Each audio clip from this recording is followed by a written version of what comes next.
Je suis fatiguée de lire un certain nombre de choses dans la presse, et surtout venant de mes collègues, venant des personnes qui ont déjà siégé dans cette même salle, qui ont siégé pendant, j'ai envie de dire, 1 année et demie, pour certains, 6 ans, 7 ans pour d'autres, comme Tanti Oussou. Et cette femme particulièrement, je voulais lui dire que le temps passe. Et quand le temps passe, les choses évoluent avec. Dans la position où elle devrait être, selon moi, la femme à camp que je suis, pour ce que je sais de nos us et coutumes, la sagesse. Mais elle est plutôt la désolation. Chaque fois qu'il y a des bruits au brida, Tanti Oussou est dans les coulisses. Qu'est-ce qui se passe? Madame Gérard lui a fait quoi personnellement? Parce que l'impression que j'ai, c'est qu'elle a un problème personnel à régler avec cette dame. Qu'elle les jurie à chaque fois qu'elle en a l'occasion. Et pourtant, c'est la même qui rase les murs. C'est la même qui prend le téléphone, qui l'appelle quand elle a des besoins. Qu'est-ce qu'elle veut? Ça, c'est deux. Je demande à Tanti Oussou de rester dans son coin pour ne pas nous obliger à nous forcer. Parce que jusque-là, on l'appelle Tanti Oussou. Elle n'a qu'à rester dans son coin. Ça, c'est deux. Deuxièmement, nous, comédiens audiovisuels et des planches, nous ne savons vraiment pas pourquoi autant d'agitation. Et à mes collègues qui sont en train de rentrer dans ce jeu, je voudrais leur dire que depuis 1981, où le Burida a été créé, ce n'est que dans les répartitions 2012-2013 qu'ils ont été reconnus, qu'ils ont été appelés. Le comité que les gens ne reconnaissent pas là, c'est ce comité-là qui a travaillé pour que désormais ils soient insérés, ils soient inclus dans les répartitions. Donc ils n'ont qu'à savoir raison garder.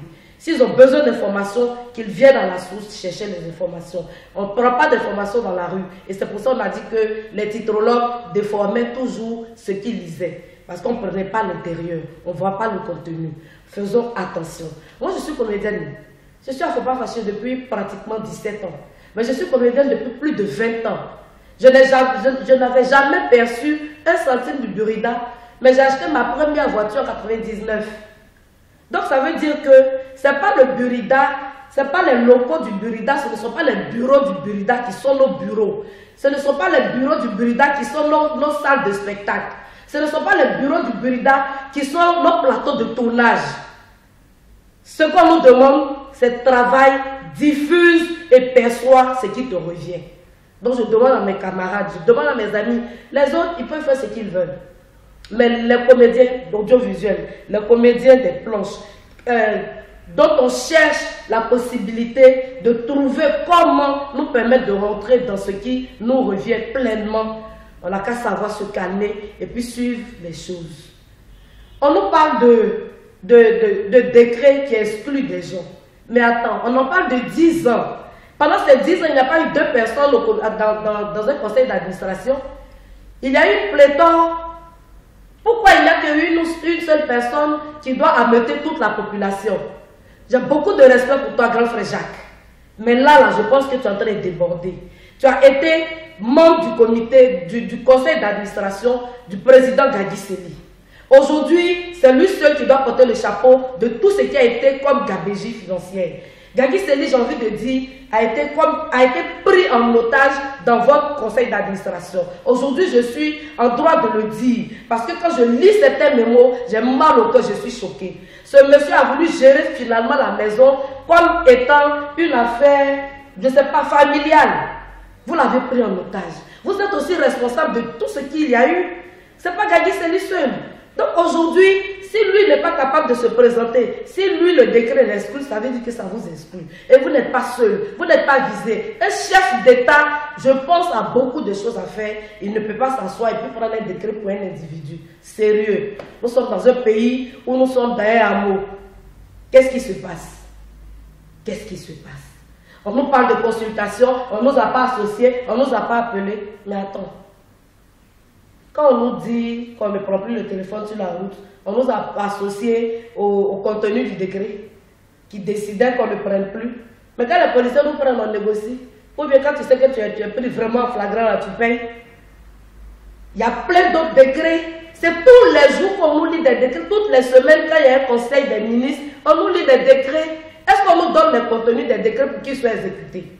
Bon, pour ceux qui doutaient, le décret, il est au journal officiel. ça va s'appliquer à nous tous.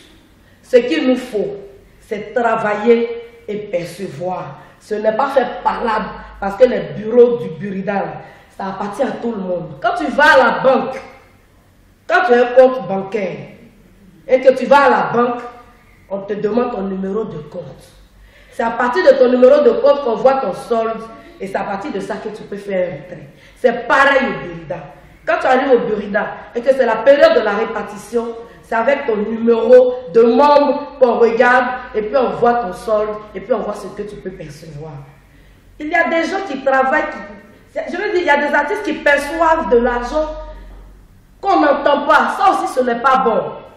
Quand vous percevez, sachez dire que nous percevons et que cette maison travaille pour nous.